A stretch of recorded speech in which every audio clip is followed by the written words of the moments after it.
What if Goku had a twin? Frieza was about to destroy Planet Vegeta. Bardock and Gine knew they didn't have time, so in one final act of love, they sent their twin babies, Kakarot and Ruda, off to Earth in space pods, hoping they'd live the peaceful lives Saiyans were never given. But right behind them, a third pod launched too. Inside was Mira, a child no one knew about, half-Saiyan, half-Tuffle, a secret baby sent by someone else with a mission no one could predict. Kakarot and Ruda's pods landed safely on Earth, deep in a forest on Mount Paozu. Grandpa Gohan found them. He was surprised to see two babies from the stars. Grandpa Gohan decided to raise them as his own grandchildren. Ruda's pod had crashed hard.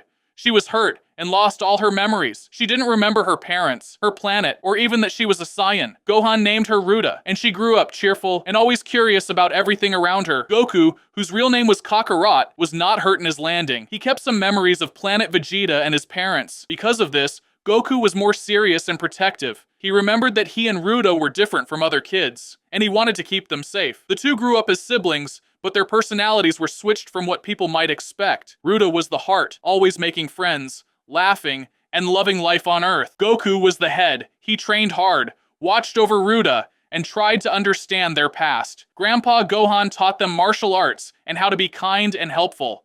The twins became a team, each one helping the other in their own way. Goku and Ruda were now in their early teens. Many years passed. Mira's pod finally landed in a hidden place called the Forgotten Ravine.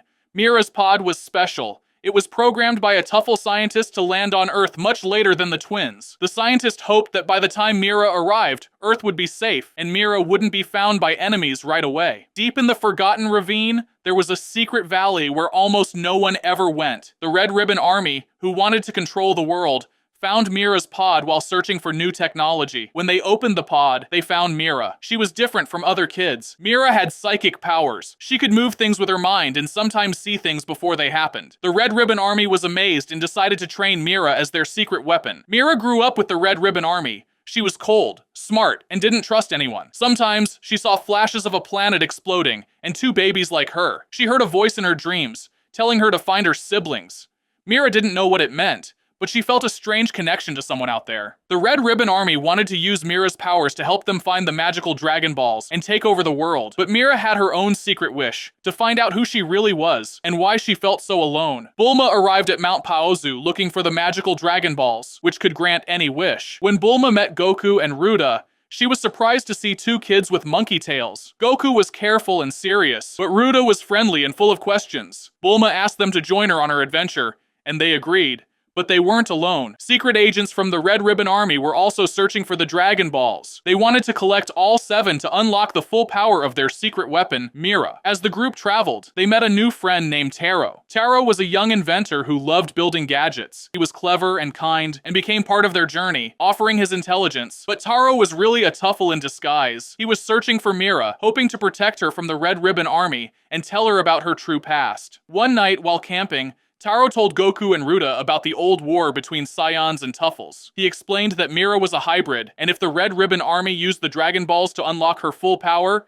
she could become very dangerous. Goku listened carefully, wanting to protect his sister and the world. Ruda, even though she didn't remember her past, felt a strange connection to the story. The Red Ribbon Army grew stronger with Mira on their side. Mira's psychic powers let her control weak-minded people. The army used her powers to build new machines and spy on Goku, Ruda, and their friends. And when they knew they were looking for her, they gave her her first mission. She was to stop the twins. When Mira met Goku and Ruda, she felt like she knew them. Goku saw the sadness in Mira's eyes and tried to talk to her. Ruda, always friendly, tried to make Mira laugh, but Mira stayed cold and quiet. The battles used her psychic powers to play tricks on their minds. She made Goku see scary memories from Planet Vegeta and made Ruda feel lost and confused. But Goku's determination and Ruda's kindness started to break through Mira's cold heart. Mira started to remember the voices from her dreams and the faces of her real siblings. The Red Ribbon Army tried to force Mira to finish the fight, but she began to question their orders, and listening to the voices inside, she ran away, leaving everyone. The twins, Bulma and Taro, barely got away from the army,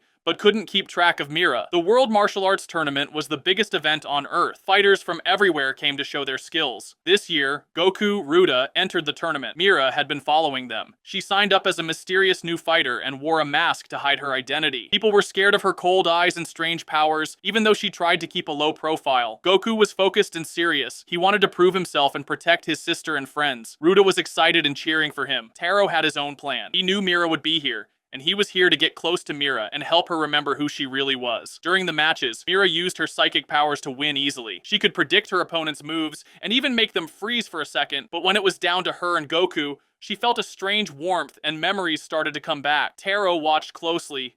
He knew the Red Ribbon Army was using the tournament as a trap. They wanted to use the Dragon Balls to give Mira even more power and control everyone's minds. Taro secretly worked on a device that could stop their plan. The Red Ribbon Army made their move during the tournament finals. They gathered all 7 Dragon Balls and tried to make a wish to unlock Mira's full power. But Taro sneaked into their control room and used his special invention to mess up the wish. The Dragon Balls glowed, but the wish didn't work as the army wanted. Mira was confused and scared. The Red Ribbon Army shouted at her to fight, but she didn't want to hurt Goku. Goku reached out to Mira, telling her about their history. Mira's mind was full of voices. Her Tuffle side told her to obey the army, but her Saiyan side wanted to trust her siblings. In the middle of the chaos, Taro rushed in and used his invention to destroy the army's mind control device. The machine exploded, and Taro was caught in the blast and just gone in a moment. With the device gone and blast, she remembered her escape from her planet. She remembered her real family, her past, and her true self. She turned against the Red Ribbon Army and helped Goku and Ruda defeat them once and for all. After the battle, everyone had changed. Taro was honored as a hero. The Red Ribbon Army was finally defeated. Their evil plans were stopped, but some of their machines and secrets were still out there, hinting at new dangers in the future. Now, Goku, Ruda, and Mira live together as a real family. I'd love to hear what you think about this twist on the Dragon Ball world. Which part surprised you the most? Tell me your thoughts, your theories, or even your own what-if ideas in the comments. And if you enjoy stories like this, let me know so I can bring you more.